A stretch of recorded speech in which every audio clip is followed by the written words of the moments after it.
Welcome to Chillin' 101. We hope this video helps. You start by preparing both phones, update WhatsApp, charge to at least 50%, and connect to a stable Wi-Fi network. Once done, create a fresh backup, Google Drive for Android or iCloud for iPhone, so you retain chat history and media. This step prevents data loss and speeds transfer. Make sure you use the same phone number and account credentials on the target device. Otherwise, WhatsApp cannot link backups correctly. Now move to the transfer method that matches your devices. You'll now run the chosen transfer path.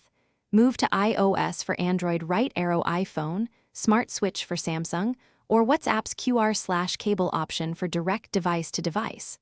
Follow on-screen prompts to verify your phone number and grant storage permissions. These allow message and media restoration.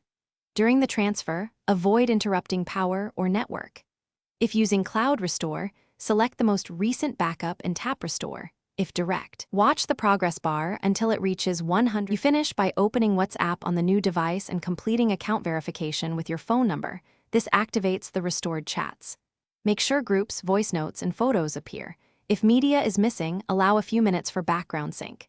If transfer fails, clear storage cache, recreate a fresh backup, and retry Restore. Sometimes toggling Wi-Fi or reconnecting the same account fixes it. One key tip: check that the new device has enough free storage. Insufficient space is the most common blocker.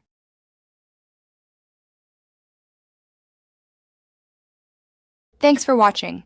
Consider subscribing if we helped you.